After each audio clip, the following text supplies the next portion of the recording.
The Five Love Languages. The Five Love Languages with Dr. Gary Chapman, who's done so much marriage counseling and marriage enrichment. I think this will be a blessing to each of us as we continue. What happens to love after the wedding was our first topic. Keeping the love tank full. Falling in love.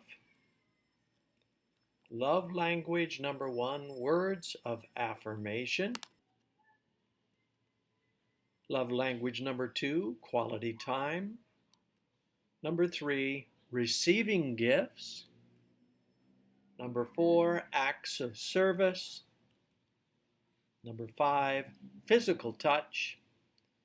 Then the next topic, love is a choice, followed by love makes the difference, and finally, children and love languages. This topic is falling in love. Falling in love. Again, thank you to Dr. Gary Chapman.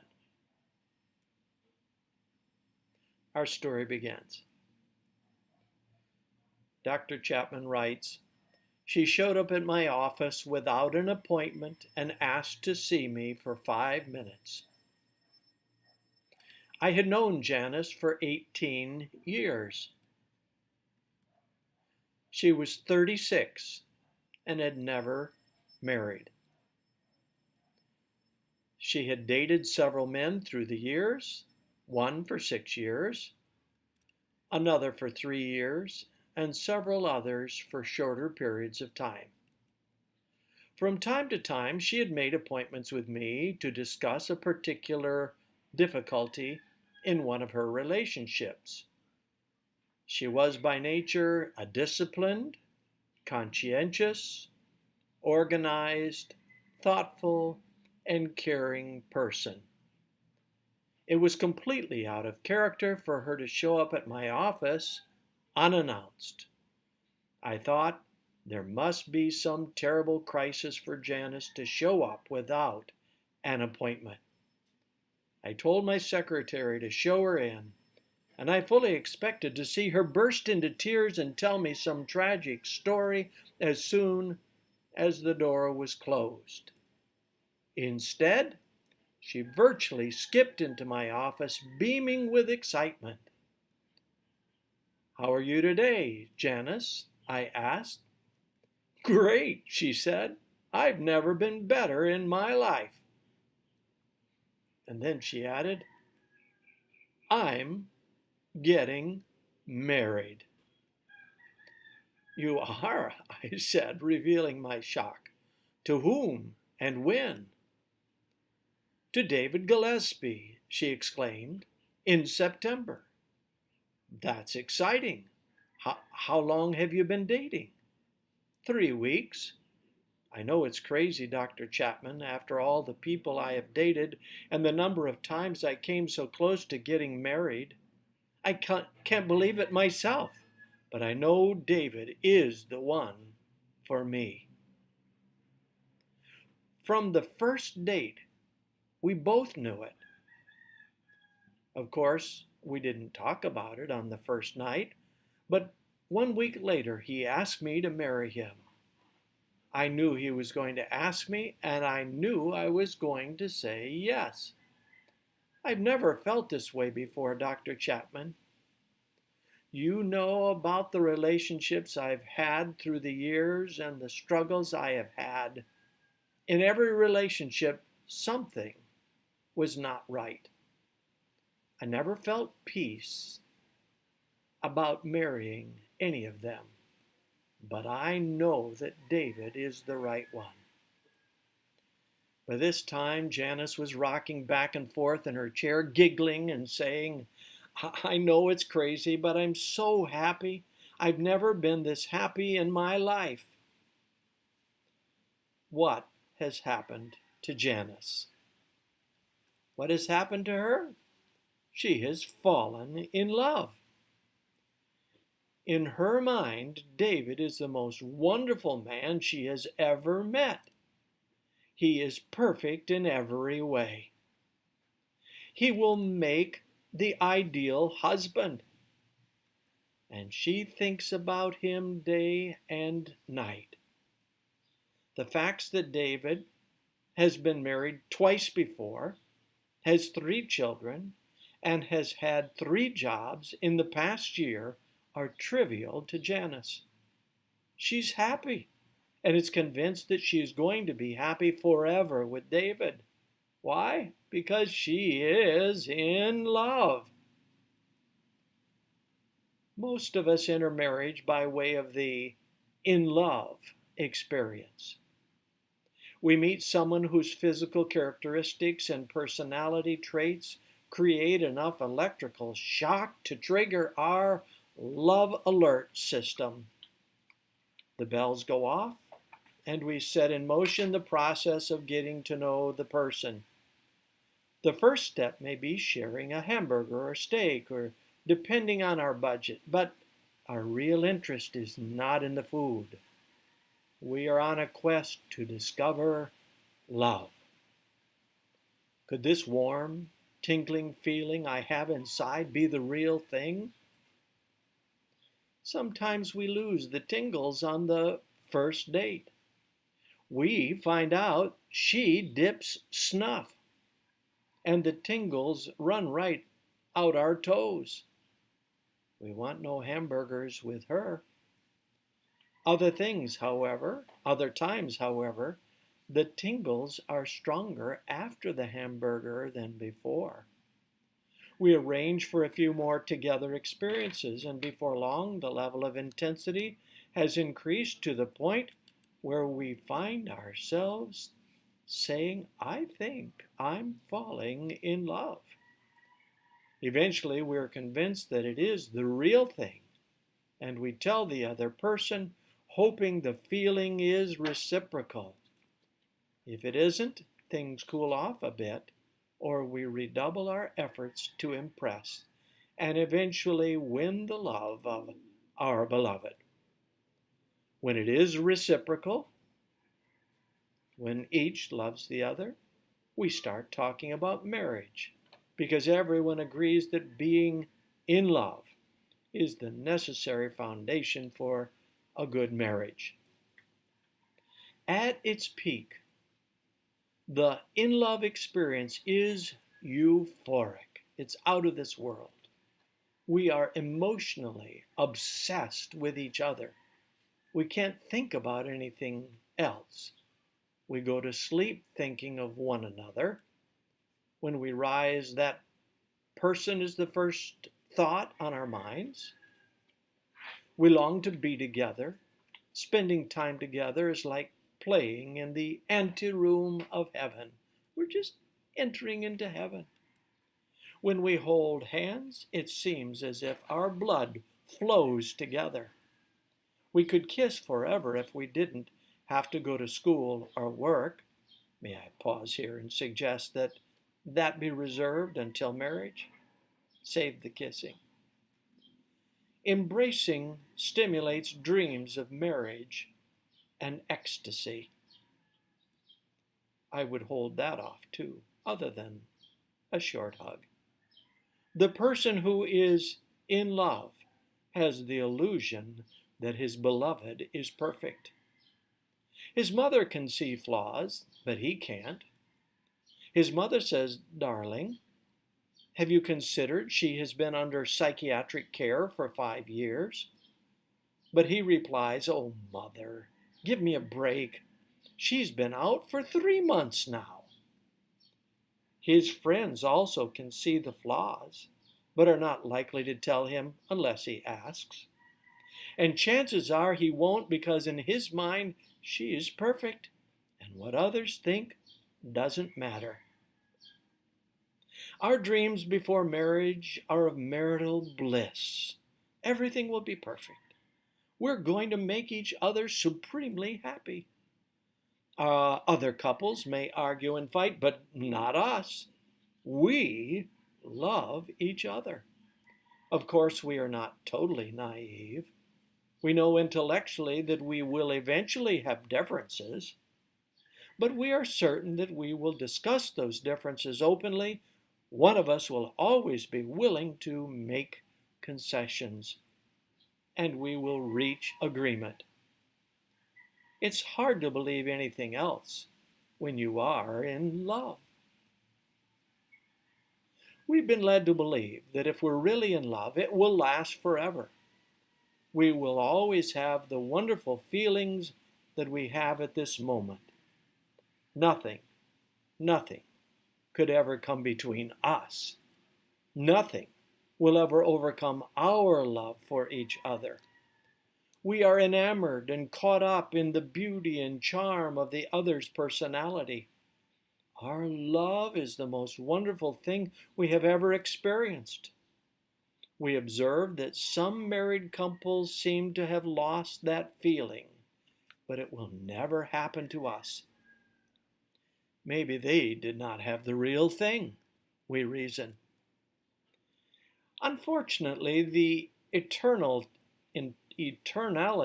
of the in-love experience is actually fiction, not fact. Dr. Dorothy Tenov, a psychologist, has done long-range studies on the in-love phenomenon. After studying scores of couples, she concluded that the average lifespan of a romantic obsession is 2 years. If it is a secretive love affair, it may last a little longer. Eventually, however, we all descend from the clouds and plant our feet on earth again. Our eyes are opened, and we see the warts, the flaws of the other person. We recognize that some of his or her personality traits are actually irritating.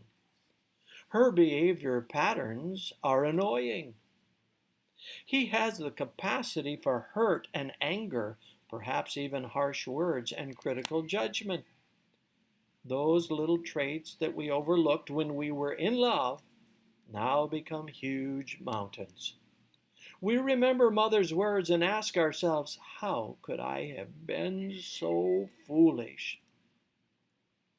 Welcome to the real world of marriage, where hairs are always on the sink and little white spots cover the mirror, where arguments center on which way the toilet tissue paper comes off, and whether the lid of the toilet should be up or down.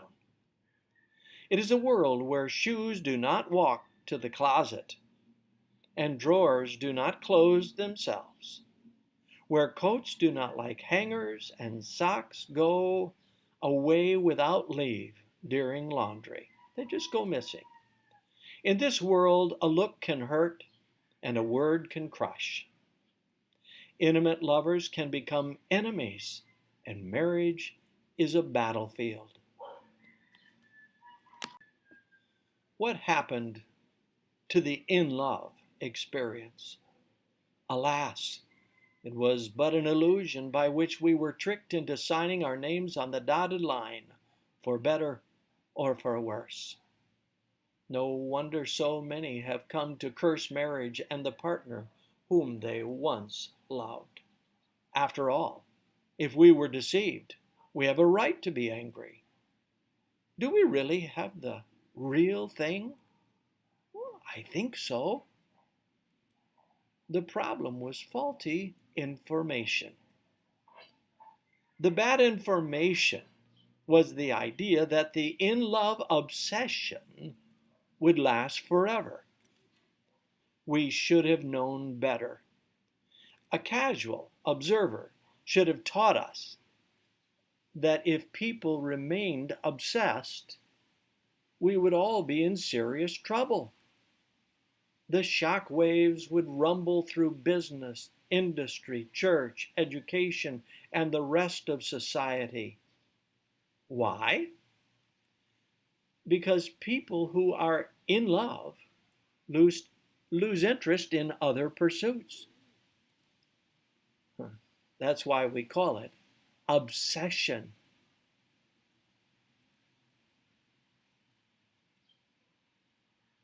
The college student who falls head over heels in love sees his grades tumbling. He is in love. It is difficult to study when you are in love. And tomorrow you have a test on the War of 1812, but who cares about the War of 1812? When you're in love, everything else seems irrelevant. A man said to me, Dr. Chapman, my job is disintegrating. It's falling apart. What do you mean? I asked. I met this girl, fell in love, and I can't get a thing done. I can't keep my mind on my job. I spend my day dreaming about her. The euphoria of the in-love state gives us the illusion that we have an intimate relationship. We feel that we belong to each other, and we believe we can conquer all problems. We feel altruistic toward each other. Altruistic, showing a disinterested and selfless concern for the well-being of others. Unselfish. In other words, I'm only interested in what's good for her. As one young man said about his fiancée, I can't conceive of doing anything to hurt her. My only desire is to make her happy. I would do anything to make her happy. Such obsession gives us the false sense that our egocentric attitudes have been eradicated and we have become sort of a Mother Teresa. A lot of big words there. In other words, we think our interest is only for the good of the other person, with no selfish thoughts. So we think we become a sort of Mother Teresa, that is, willing to give anything for the benefit of our lover, no matter how much it hurts. The reason we can do that so freely is that we sincerely believe that our lover feels the same way toward us.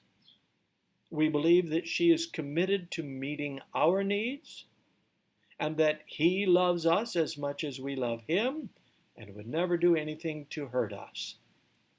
Honestly, that thinking is always fanciful. Not that we are insincere in what we think and feel, but we are unrealistic. We fail to reckon with the reality of human nature. By nature, we are egocentric. We are self-centered. Our world revolves around us. And none of us is totally altruistic, only thinking of the good of the other. The euphoria, the out of this world experience of the in-love experience only gives us that illusion. Once the experience of falling in love has run its natural course, we will return to the world of reality and begin to assert ourselves. Remember, the average in-love experience lasts 2 years.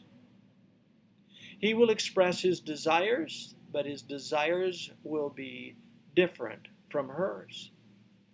He desires sex, but she is too tired. He wants to buy a new car, but she says that's absurd. She wants to visit her parents, but he says, I don't like spending so much time with your family. He wants to play in the softball tournament, and she says, you love softball more than you love me. Little by little, the illusion of intimacy evaporates, and the individual desires, emotions, thoughts, and behavior pattern exerts themselves. Their minds have not melted together, and their emotions mingled only briefly in the ocean of love. Now the waves of reality begin to separate them. They fall out of love. At that point, either they withdraw, separate, divorce, and set off in search of a new in-love experience, or they begin the hard work of learning to love without the euphoria of the in-love obsession. Some researchers, among them psychiatrist M. Scott Peck and psychologist Dorothy Tenhoff, have concluded that the in-love experience should not be called love at all. Dr. Tenhoff coined the word limerence for the in-love experience, in order to distinguish that experience from what she considers real love. Dr. Peck concludes that the falling in love experience is not real love for three reasons. First, falling in love is not an act of the will or a conscious choice. No matter how much we may want to fall in love, we cannot make it happen. On the other hand, we may not be seeking the experience when it overtakes us. Often we fall in love at inopportune times and with unlikely people. Second, falling in love is not real love because it is effortless. Whatever we do in the in-love state requires little discipline or conscious effort on our part. The long, expensive phone calls we make to each other, the money we spend traveling to see each other, the gifts we give, the work projects we do are as nothing to us, as the instinctual nature of the bird dictates the building of a nest,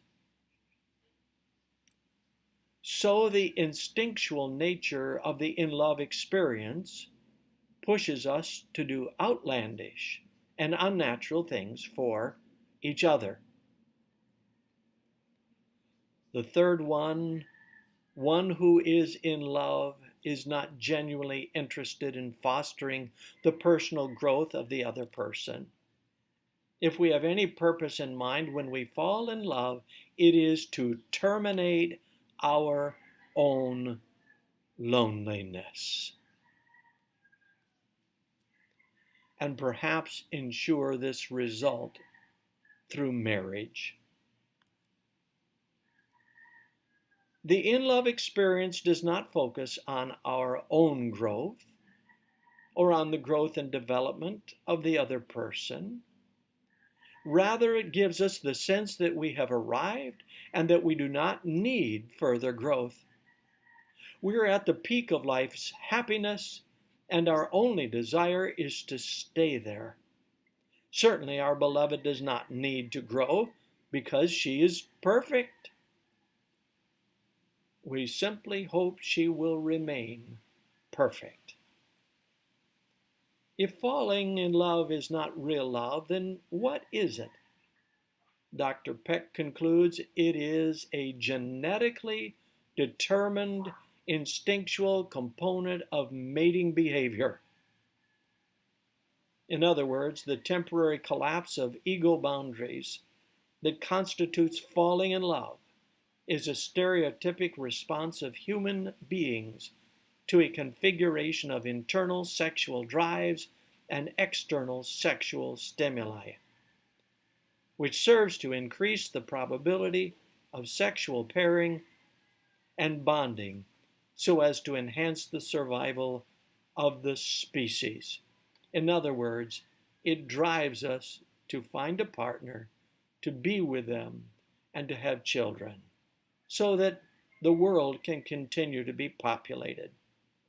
Now then, whether we or not, whether we agree with that conclusion. Those of us who have fallen in love and out of love will likely agree that the experience does catapult us into emotional orbit unlike anything else we have experienced. It tends to disengage our reasoning abilities. And let me pause here and say that's why I am recommending no physical contact other than a handshake or a short embrace when we separate. Because once we start physical contact, it tends to disengage our reasoning abilities. And we often find ourselves doing and saying things that we would never have done in more sober moments. And let me also say, it protects us from going too far. In fact, when we come down from the emotional obsession, we often wonder why we did those things. When the wave of emotion subsides and we come back to the real world where our differences are illuminated, how many of us have asked, why did we get married? We don't agree on anything. Yet at the height of the in-loveness, we thought we agreed on everything. At least everything that was important. So does that mean that having been tricked into marriage by the illusion of being in love, we are now faced with two options? One, we are destined to a life of misery with our spouse. Or, two, we must jump ship and try again, find another spouse. Our generation has opted for the latter, whereas an earlier generation often chose the former. Before we automatically conclude that we have made the better choice, perhaps we should examine the data. Presently, 40% of first marriages in the United States end in divorce. 60% of second marriages and 75% of third marriages end the same way. Apparently, the prospect of a happier marriage the second and third time around is not substantial. Research seems to indicate that there is a third and a better alternative. We can recognize the in-love experience for what it was, a temporary emotional high, and now pursue real love with our spouse. That is a choice. It's not an instinct, it's a choice. That kind of love is emotional in nature, but not obsessional. It is a love that unites reason and emotion. It involves an act of the will and requires discipline, and it recognizes the need for personal growth. Our most basic emotional need is not to fall in love, but to be genuinely loved by another. To know a love that grows out of reason and choice, not instinct. I need to be loved by someone who chooses to love me, who sees in me something worth loving. That kind of love requires effort and discipline. It is the choice to expend energy in an effort to benefit the other person, knowing that if his or her life is enriched by your effort, you too will find a sense of satisfaction, the satisfaction of having genuinely loved another. It does not require the euphoria of the in-love experience. In fact, true love cannot begin until the in-love experience has run its course. And we cannot take credit for the kind and generous things we do while under the influence of the obsession. We are pushed and carried along by an instinctual force that goes beyond our normal behavior patterns. But if once we return to the real world of human choice, we choose to be kind and generous, that is real love.